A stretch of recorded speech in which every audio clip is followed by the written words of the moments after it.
4장 13절에서 22절까지 우리 한 절씩 교독하고 22절은 우리 한 목소리를 같이 읽겠습니다. 제가 먼저 13절 보겠습니다. 그들이 베드로와 요한이 담대하게 말함을 보고 그들을 본래 학문이 없는 범인으로 알았다가 이상히 여기며 또 전에 예수와 함께 있던 줄도 알고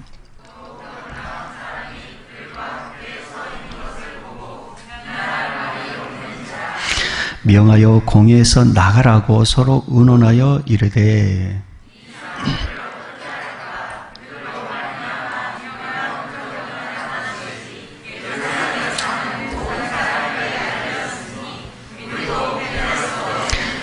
이것이 민간에서 퍼지지 못하게 그들을 위협하여 이후에는 이 이름으로 아무에게도 말하지 말게 하자 하고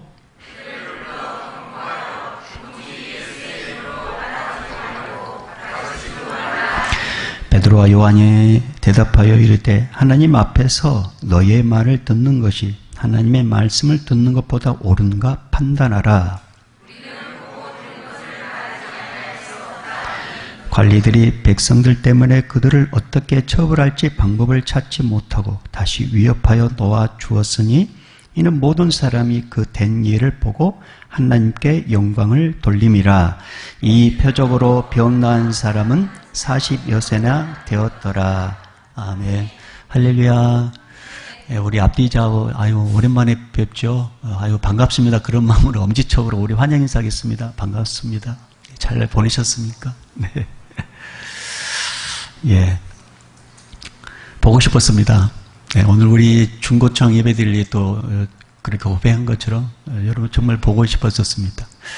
이렇게 대면 예배 드릴 수 없는 환경 가운데 있었음에도 불구하고 여러분 이렇게 건강한 모습을 뵌 거 너무 감사하고 또 오늘 이 예배 현장에 하나님의 은혜가 있기를 소망합니다. 자, 무엇이 옳은가 판단하라. 무엇이 옳은가 판단하라는 제목을 가지고 주의 음성 듣겠습니다. 이도영 씨가 쓴 코로나19 이후 시대와 한국 교회의 과제라는 이런 책에 보면 오리엔탈리즘이라는 용어가 나옵니다. 이 오리엔탈리즘이라는 이 용어는 미국 뉴욕 컬럼비아 대학교 교수였던 에드워드 사이드라는 분이 1978년 오리엔탈리즘이라는 책에서 나온 용어인데 이 오리엔탈리즘이라는 것은 무슨 의미냐면 서양이 동양을 바라보는 인식의 틀, 오리엔탈리즘, 서양 사람이 동양 사람을 바라보는 인식의 틀을 이제 통틀어서 오리엔탈리즘이라고 합니다. 그러면 서양인이 동양인을 그럼 어떤 틀로 바라보느냐? 오리엔탈리즘. 세 가지 큰 틀로 서양 사람들이 동양 사람을 바라보는데 첫째는 서양은 우월하고 동양은 열등하다. 그런 식으로 바라본다는 거죠. 그래서 암암리에 인종차별하는 것입니다. 두 번째 틀은 뭐냐면 동양은 정적이고 게으른 데 반해 서양은 역동적이고 부지런하다. 그런 의식을 갖고 있다는 거죠. 아이고 저렇게 천하에 게으른 사람들 우리처럼 부지런하다. 그러니까 너도 못 살지? 그런 식으로 아주 깔본다는 것입니다. 그게 오리엔탈리즘. 셋째는 어떤 틀을 갖고 있냐면 그러니까 동양을 구하기 위해서 서양이 동양을 식민지화하는 것은 정당하다.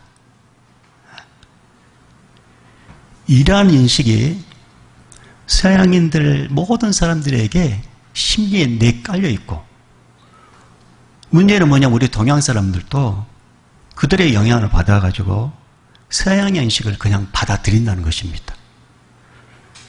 그러니까 여러분 우리가 서양 사람들 백인들 보면은 왠지 모르게 뭔가 좀 존경스럽게 보이고 먼저 근접하지 못할 것 같고 근데 이제 죄송해요 그렇게 판단하는 건 아니지만 다 그런 건 아니지만 그러고다 우리보다 좀 이렇게 못 배운 사람 보면 되게 동남아시아에서 온 우리나라 사람들 우리 마음속에 이렇게 뭔가 좀 깔고 보는 그런 거 있지 않습니까? 그렇죠.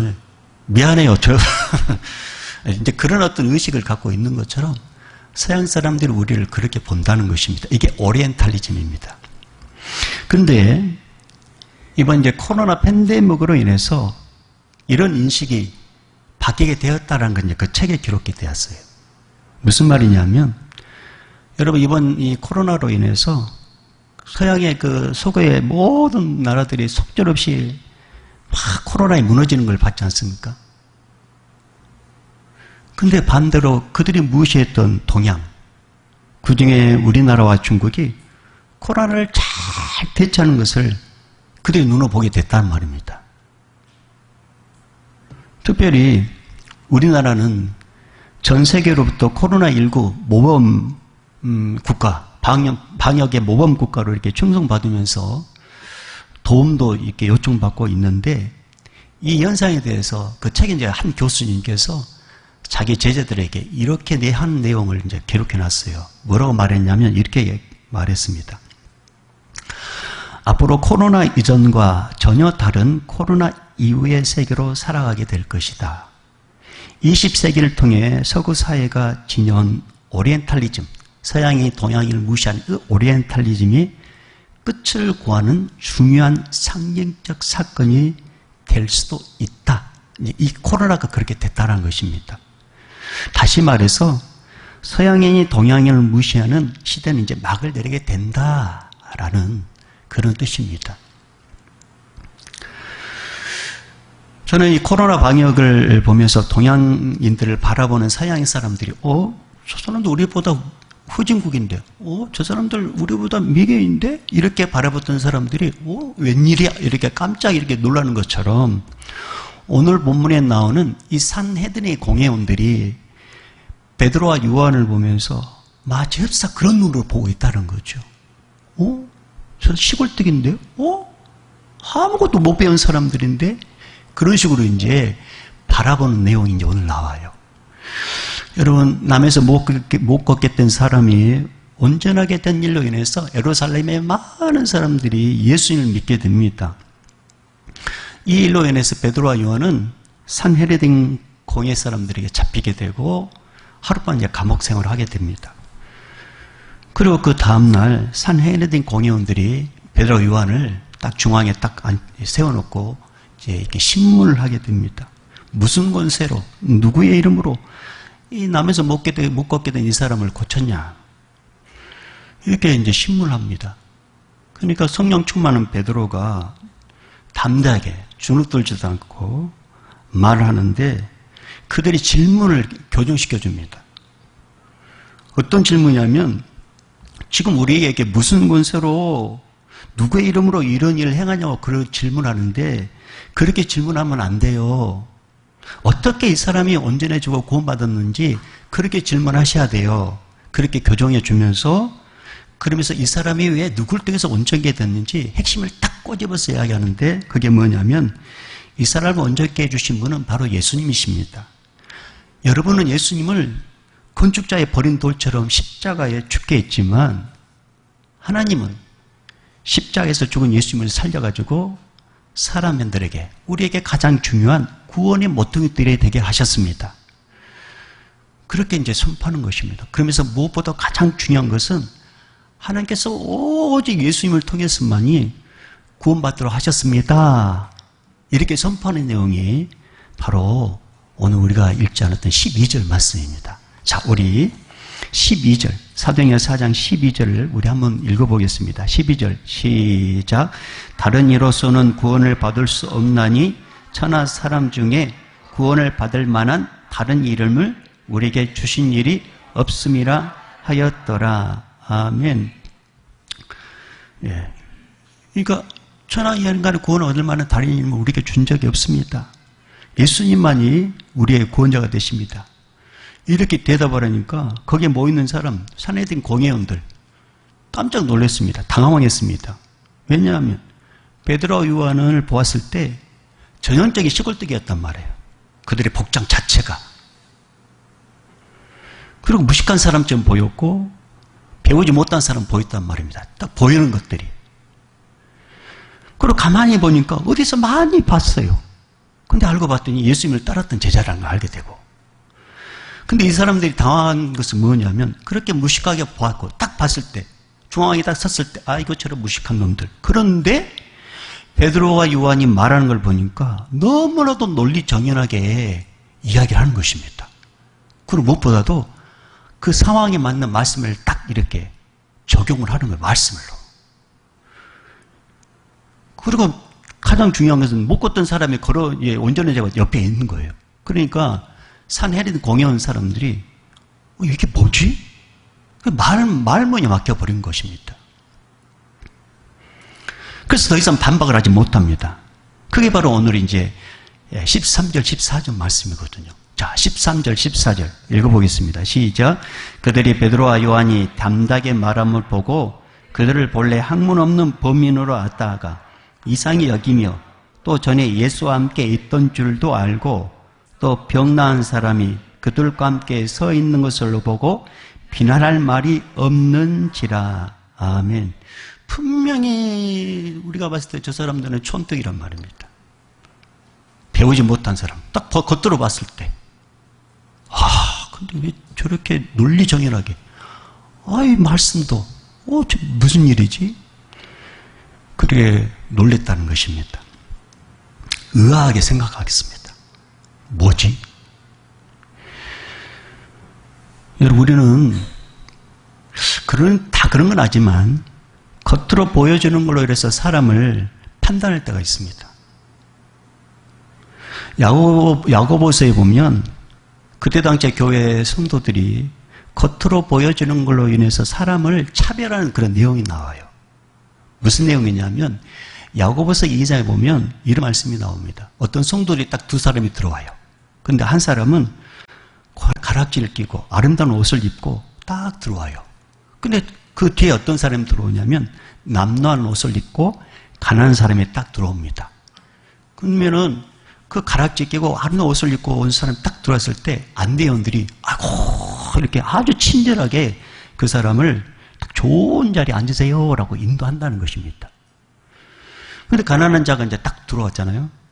그러니까 이 안내원들이 뭐라 하냐면 거기 서 있든지 아니면 내 발등상에 왔든지 네 마음대로 해라 그러면서 네가 알아서 마음대로 해라 안내하지도 않았다는 것입니다.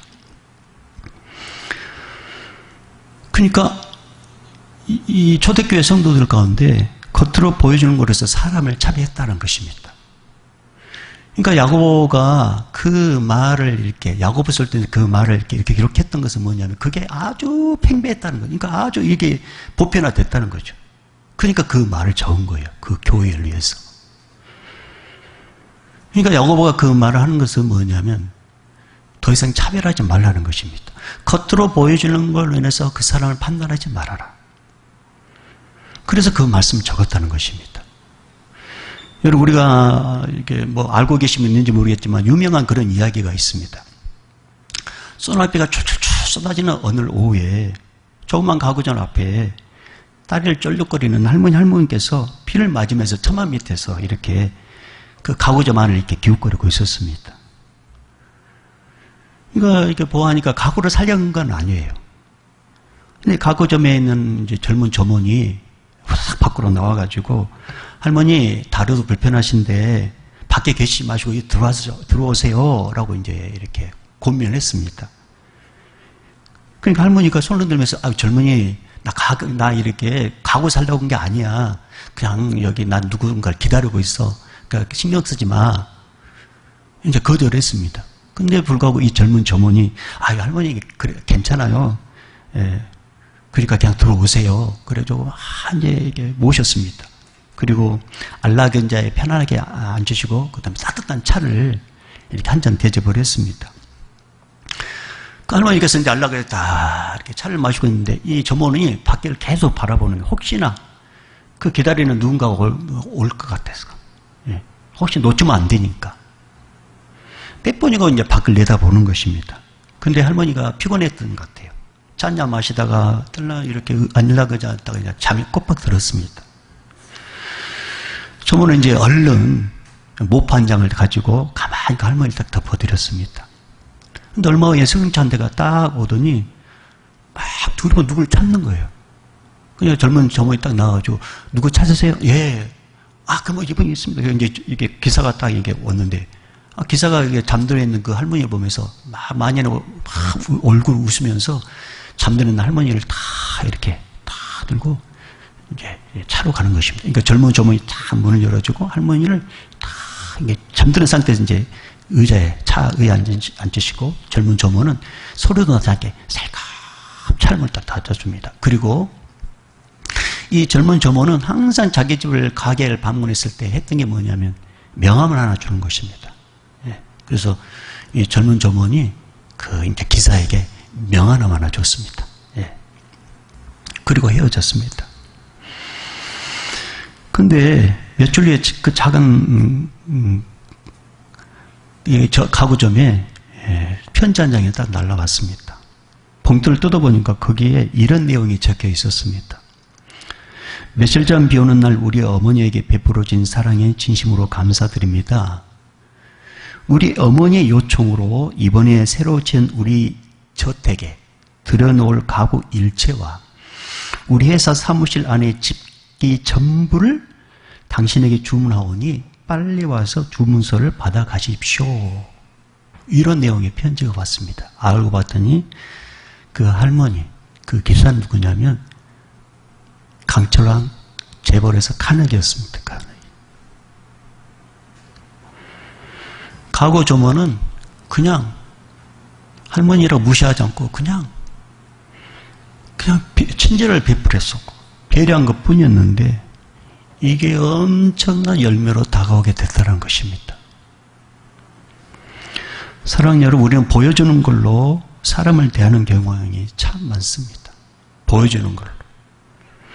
인종에 따라 은근히 차별합니다. 백인인지 황인종인지 흑인인지에 따라서 대하는 자세가 틀립니다. 어느 도시에 살고 어느 지역에 사냐에 따라서 바라보는 시선이 이상해집니다. 그게 느껴져요. 그래서 어디 가면은 우리 고향에 대해서 말 못합니다. 혹시나 그런 시선이 막 느껴지니까. 무슨 학교를 나왔냐에 따라서 대우가 달라집니다. 타고 다니는 차종에 따라서 사람을 판단합니다. 그래서 일부러 고급차를 타고 다니는 분들도 있다고 합니다. 그런 시선이 느껴지니까. 남자냐 여자냐에 따라서 차별이 있습니다. 이게 일반적인 세상적인 사람들의 시선입니다. 겉으로 보여주는 것. 어디 사느냐, 어느 학교 나왔느냐, 무슨 차를 타느냐, 이걸로 그 사람 판단한다는 거예요. 그러니까 우리는 그 판단으로 막 상처를 받아요. 근데 여러분 그거 아세요? 우리 하나님은 우리를 절대 차별하지 않습니다.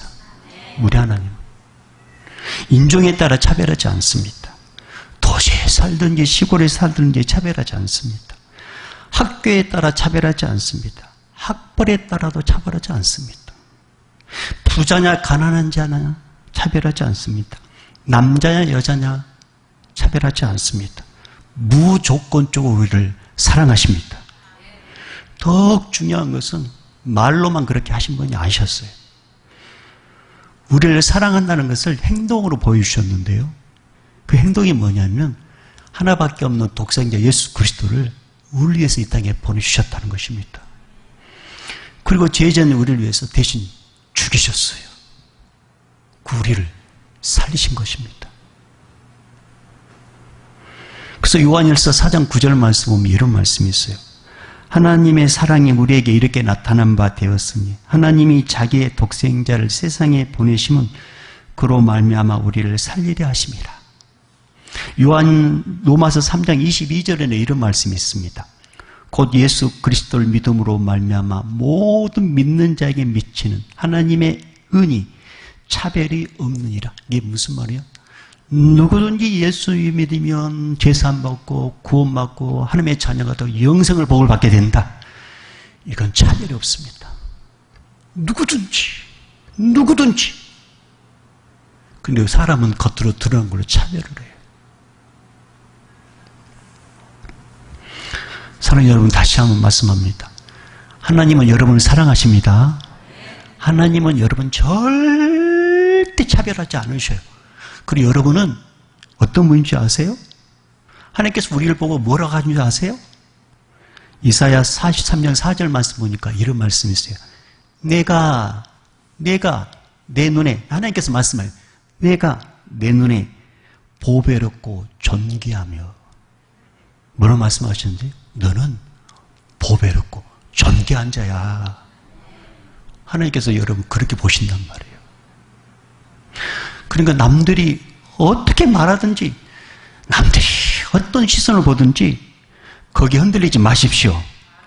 여러분은 보배롭고 존귀한 자입니다.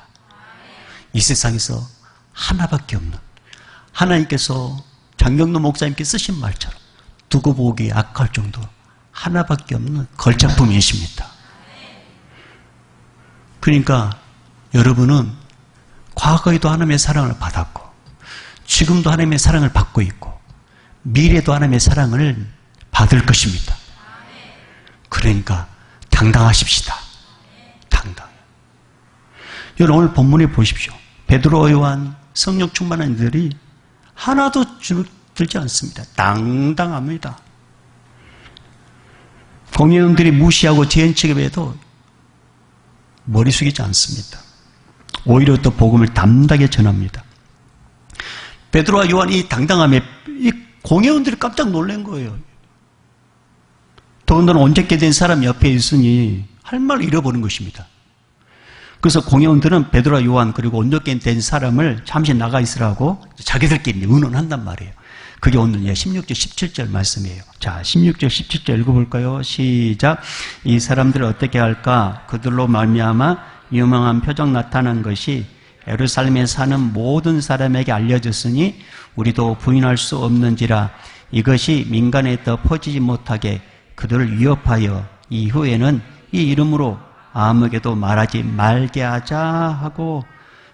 여러분 공회원이 존재한 이유가 뭐예요? 공회가 존재하는 이유가 뭡니까? 여러분 이 공회 우리나라로 말하면 국회란 말입니다. 여러분 국회는 국민을 위해서 존재하고 국회의원은 국민을 대표하는 분들입니다. 그러면 이들의 의식에는 누구를 먼저 생각하냐면 국민을 먼저 생각해야 되는 거예요. 마찬가지입니다. 공회는 국민, 백성을 위해서 있는 존재란 말입니다. 그러면 공회원들은 먼저 백성을 생각해야 돼요.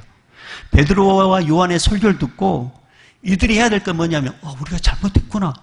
왜냐하면 예수님 이 베드로 설교를 듣고 3천 5천 명이 회개해가지고 믿는데 똑같은 설교를 했음에도 불구하고 이들은 우리가 잘못했구나. 그렇게 회개하지 않습니다. 우리가 잘못했구나. 우리가 다르게 잘 가르치지 못했구나. 정말 백성을 생각하는 공연들하면 이 백성들에게 우리가 죽였던 예수님을 부활하셨고 그분은 우리의 진정한 구세주다. 그러면서 예수님을 믿게 만들고 영과 육이 회복되도록 도와줘야 되는데 이 공회원들은 그렇게 하지 않습니다. 자기들의 잘못을 인정하지 않습니다. 그리고 자신들의 권위도 빼앗기고 싶지 않아서 결단한 게 뭐냐면 더 이상 이 베드로 요한 보고 예수 이름으로 말하지도 말고 가르치지도 말게 하자고 이렇게 결정을 한 것입니다. 이들은 국민을 위해 존재한 게 아니라 자기를 위해서 지금 권위를 사용하고 있는 것입니다. 그러니까 이들은 잘못된 판단을 한 것이었죠. 그러니까 예수 이름으로 결정되는 게 예수 이름으로 말하지도 말고 가르치지도 말라게 하자. 이렇게 이제 결정하고 이제 경고를 하게 됩니다. 그게 이제 18절 말씀이거든요. 자, 18절 읽어보겠습니다. 시작. 그들을 불러 경고하여 도무지 예수의 이름으로 말하지도 말고 가르치지도 말라 하니 이제 다시 불러가지고 다시 예수 이름도 말하지 말고 가르치지도 말아라. 예. 그렇게 경고를 한 것입니다. 베드로 요한과 그냥 같이 들어온 사람에게. 여러분 예수님께서 이 땅에 오셔서 세 가지 한 사역이 있습니다. 세 가지 사역. 그게 뭐냐? 가르치고 전파하고 병자를 치유하는 일이었습니다. 예수님은 이 사역을 제자들에게 위임하셨어요.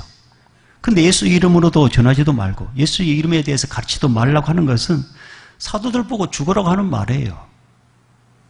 마치 이런 것 같아요. 사지를 묶어놓고 마음대로 움직여봐. 그런 거가 똑같단 말입니다. 그게 말이 돼요? 사지를 묶어놓고 움직여봐라고 한 것은 말도 안 되는 거예요. 그렇지만 사도들에게 예수님도 전하지 말고 가르치지도 말라는 것은 죽으라는 것과 똑같아요. 이들의 위협에 베드로가 한 말이 뭡니까? 오늘 이제 19절 20절 말씀입니다. 자, 19절 20절 읽어봅니다. 시작. 베드로와 요한이 대답하여 이르되 하나님 앞에서 너의 말을 듣는 것이 하나님의 말씀을 듣는 것보다 옳은가 판단하라. 우리는 보고 들은 것을 말하지 아니할 수 없다 하니. 아멘. 우리는 그렇게 못해. 나는 보고 들은 것 나는 진실되게 말할 수밖에 없어. 우리는 그렇게 못해. 이렇게 거부를 합니다. 여러분, 우리의 존재 목적이 뭡니까? 하나님을 영화롭게 하고 구원의 길인 예수님을 전하는 것이 우리의 존재 목적입니다. 그런데 코로나로 인해서 마음껏 하나님께 예배도 드리지 못하고 예수님도 전하지 못하고 있습니다. 행정당국은 더 강하게 요구하고 있습니다. 가만히 좀 있으라고 더 강하게 요구합니다. 제발 좀 가만히 있으라고 더 강하게 요구합니다. 더 강하게. 어떻게 해야 될까요, 우리? 어떻게 해야 될까요? 행정당국에서는 계속 가만히 있으라고. 하나님 우리 보고 하나님의 영화롭게 하고 예수 복음을 전하라. 그래야지 영원히 산다. 이렇게 말씀하는데 행정당국 조용하라고. 우리 어떻게 해야 될까요? 누구의 말을 들어야 될까요? 여러분, 이거 고민해보지 않으셨습니까? 오늘 해답이 나와 있습니다. 그게 18절 20절 말씀입니다. 다시 19절 20절. 자, 19절 20절 읽어봅니다. 시작.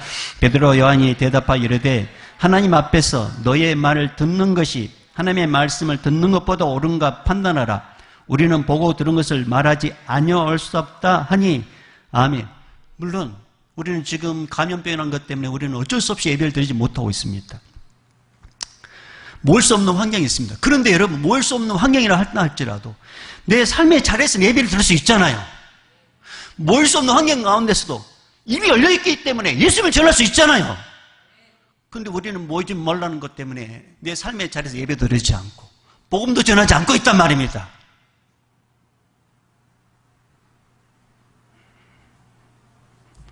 그래서 사도 바울은 고린도 교회에게 이렇게 고백합니다. 고린도전서 9장 16절 말씀 보면 내가 복음을 전할지라도 자랑할 것이 없으면 내가 부득불할 일임이라. 만일 복음을 전하지 않으면 내게 화가 있을 것이로다. 그래서 사도 바울은 어떤 죽는 위치든지 매일 말씀 간에 복음 전한 일에 대해서 멈추지 않았다는 것입니다. 사랑하는 여러분, 코로나로 인해서 우리가 예배를 드릴 수 없고 전도할 수 없는 환경 가운데 있다 할지라도 삶의 자리에서 예배를 회복하시길 바랍니다. 삶의 자리에서 복음 전하는 걸 멈추면 안 됩니다. 마치 이런 것 같아요. 우리 교회 집사님 한 분께서 밭을 가는 작은 기계 한 대를 샀습니다. 장만을 했습니다. 그 기계로 땅을 갈 때 칼날이 막 번쩍번쩍 했습니다. 근데 최근에 태풍이 온다 그래가지고 그 기계를 이제 교회 뒷변에 딱 이렇게 놔뒀단 말입니다. 그리고 시간이 지나서 이제 딱 우연하게 딱 저가 그 칼날을 봤는데 칼날에 뭐가 있냐면 녹이 쓸어 있는 거예요. 사용하지 않으니까 그 기계에 녹이 생겼던 것입니다. 여러분, 우리가 예배드리고 기도하고 전도하는 것, 이거 우리가 마땅히 할 일인데 우리가 예배드리지 않고 전도하지 않고 기도하지 않으면 어떤 일이 생기냐면 내 영혼에 이물질이 생긴단 말이에요. 내 영혼에 이물질이 낀단 말이에요. 이물질이. 어떤 이물질이? 염려거리, 근심거리, 걱정거리, 미래가 불안한 불안거리. 이게 이물질이 낀단 말입니다. 이물질이. 내 머릿속에, 내 영혼에. 그러다 결국 신앙생활은 부담스러워. 신앙생활 단절하고 하나님을 떠나는 거. 마치 둘째 아들이 스스로 아버지 집을 떠난 것처럼 내 스스로 하나님을 떠나게 되는 그런 자에 이르게 된다는 것입니다. 그래서 우리 예수님께서는 요한복음 15장에 이런 말씀하셨어요. 나는 포도나무, 너희는 가지다. 너희가 나를 떠나서는 아무것도 할 수 없어. 어떤 형편이든지 어떤 환경이든지 하나님을 영화롭게 하는 예배, 입을 열어서 전도하는 전도, 기도 포기하면 아무것도 할 수 없어. 그러니까 다시 시작해. 할렐루야. 다시. 그게 사는 길이란 말입니다. 여러분, 무엇을 어떻게 할 것인가 판단해 보십시오.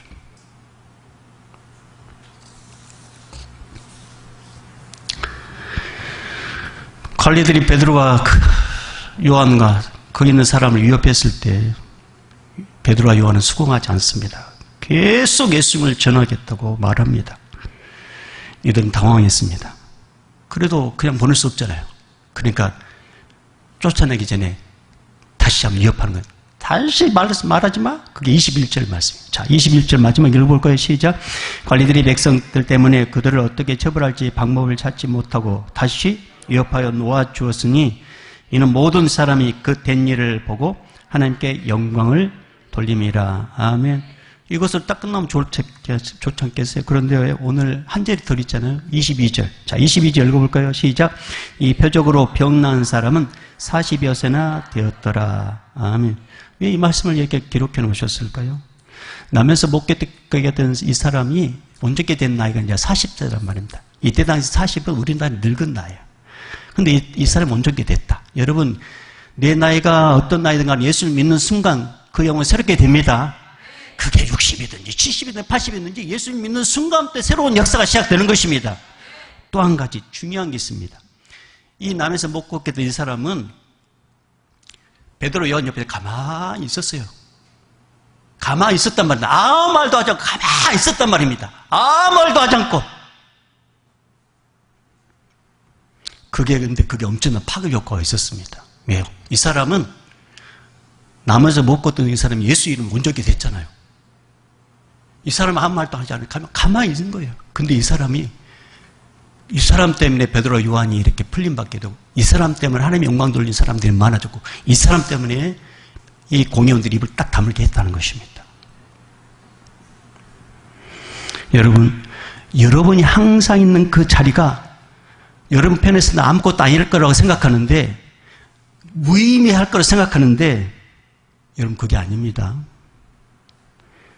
여러분이 그냥 함께 있는 그 자리가 아무것도 이렇게 뭐 남들을 봤을 때 아무것도 아닌 그 자리가, 여러분 그 자리를 고수할 때 어떤 얘기는 힘이 되고 위로가 되고 용기도 줄 수 있다는 것입니다. 왜냐? 그렇게 하지 못한 자들에게 도전을 주기 때문에 그렇습니다.